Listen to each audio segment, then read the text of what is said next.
தான் fruit mix வாங்கி குடிச்சிருக்கோம். அந்த ஃப்ரூட் மிக்ஸை எப்படி செய்கிறாங்க, அதை எப்படி செய்யறதுன்னு வீடியோவில் பார்க்கலாம்.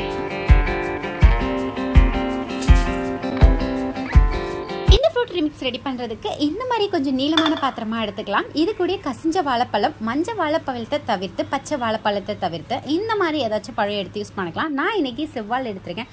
ஆனால் பழம் பார்த்தீங்க அப்படின்னா நல்லா பழுத்து கையில் தொடும் போதே கசிஞ்ச பழம் சொல்லுவாங்க. அந்த பழத்துடைய டேஸ்ட் ரொம்ப நல்லாயிருக்கும். ஸோ அந்த மாதிரி பழமாக பார்த்து எடுத்துக்கோங்க. நான் வந்து இங்கே 2 செவ்வாழை பெரிய வாழைப்பழமாக எடுத்திருக்கேன். சின்ன செவ்வாழையாக எடுத்தீங்க அப்படின்னா ஒரு 3 பழம் எடுத்துக்கலாம். வாழைப்பழத்தை காயாக மட்டும் எடுத்துடாதீங்க, பழமாக பார்த்து எடுத்துக்கோங்க. இது கூட 5 பேச்சம்பழம் வந்து நான் எடுத்திருக்கேன். கொட்டைகள்லாம் ரிமூவ் பண்ணி நீங்கள் 10 கூட எடுத்துக்கலாம். ஸ்வீட்டுக்கு ஏற்ற மாதிரி நான் ஒரு 5 தான் எடுத்திருக்கேன். இது எல்லாத்தையும் சேர்த்து ஒரு டைம் வந்து மத்து இல்லைனா இந்த மாதிரி ஒரு ஸ்டிக்கு, அதை நம்ம சப்பாத்தி பண்ணுவோம்ல, ஸோ அந்த மாதிரி ஒரு கட்டையை வச்சு நல்லா மேஷ் பண்ணிக்க வேண்டியதான். நான் வந்து சப்பாத்தி கட்டையை வச்சு தான் மேஷ் பண்ணிக்கிறேன். ஸோ இந்த அளவுக்கு நல்லா மிக்ஸ் ஆனோன்னா இது கூட 1 கப் அளவுக்கு சர்க்கரை ஆட் பண்ணியிருக்கிறேன். இது பார்த்தீங்கன்னா 150 கிராம் இருக்கும். ஸோ சர்க்கரையும் ஆட் பண்ணி இதோட சேர்த்து மிக்ஸ் பண்ணிக்கலாம். சர்க்கரை மெல்ட் ஆகணும்னு அவசியம் இல்லை, போகிற போக்கிலே அது மெல்ட் ஆயிரும். நான் இதுக்கடுத்து நம்ம ஃப்ரூட் ஆட் பண்ணால் இது கொஞ்சம் கொஞ்சமாக மெல்ட் ஆகிட்டு வரும். இது கூட 2 கைப்பிடி அளவுக்கு கட் பண்ண ஆப்பிள் ஆட் பண்ணியிருக்கேன். கரெக்டாக 2 கைப்பிடி போதுங்க. இது கூட 2 கைப்பிடி அளவுக்கு உதிர்த்த மாதுளை பழம். இப்போ இவங்க எல்லாத்தையுமே இடித்து எடுத்துக்க போகிறோம். இதுக்கு நீங்கள் மிக்சியெலாம் யூஸ் பண்ண வேணாம். இந்த மாதிரி ஒரு கட்டை நீளமான ஒரு பாத்திரம் எடுத்துக்கோங்க. அப்போ தான் நமக்கு ஈஸியாக இருக்கும், வெளியவும் சதுராது. குத்தி விட்டு கடையணும் இதான் மெத்தடு. ஸோ லைட்டாக அப்படியே மேஷ் பண்ணி கடைஞ்சி விடுங்க. அது அப்படியே நல்லா 1-2 வந்து க்ரஷ் ஆயிரும். கடைகளெல்லாம் நம்ம ஃப்ரூட் மிக்ஸ் குடிச்சிருக்கோம். கலர் அழகாக தெரியல, அந்த கலர் ஹைலைட் பண்ணுறதுக்கு நம்ம இங்கே கேசரி ஃபுட் கலர் வந்து ஆட் பண்ணியிருக்கோம்.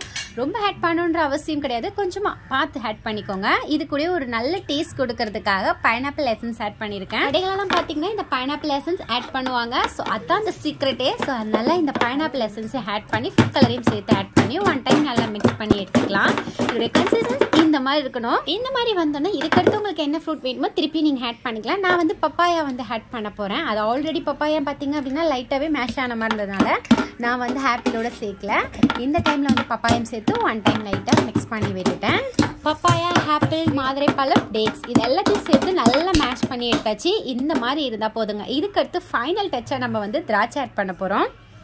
நான் வந்து பிளாக் கிரேப் கிடைக்கல, பிளாக் கிரேப்பில் லைட்டாக ஒரு க்ரீன் மிக்ஸ் ஆன மாதிரி எனக்கு கிரேப் கிடச்சிருந்துச்சு. கிரேப்பில் பார்த்தீங்கன்னா புளிப்பு அதிகமாக இருக்கும். அதனால் அந்த பழத்தை குத்துன மாதிரி குத்தக்கூடாது, லைட்டாக அப்படி வச்சு வைக்காமல் ஒரு மேஷ் பண்ணுவோம் பார்த்தீங்களா, அந்த மாதிரி பண்ணணுங்க. புளிப்பு ரொம்ப வெளியே வந்துடக்கூடாது, ஒரு லிமிட்டான புளிப்பில் இருக்கணும். இது கூட நீங்கள் மேங்கோ ஆட் பண்ணலாம். மேங்கோலாம் ஆட் பண்ணிங்க அப்படின்னா ஒரு 5 நாளைக்கு மேலே வச்சு சாப்பிட முடியாதுங்க.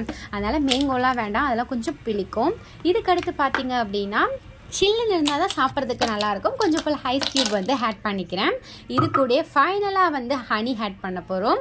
ஹனி ஆட் பண்ணிங்க அப்படின்னா ரொம்ப ரொம்ப நல்லாயிருக்கும். அதனால் 1 ஸ்பூன் நான் வந்து ஆட் பண்ணியிருக்கேன், ஒரு பெரிய ஸ்பூனாக.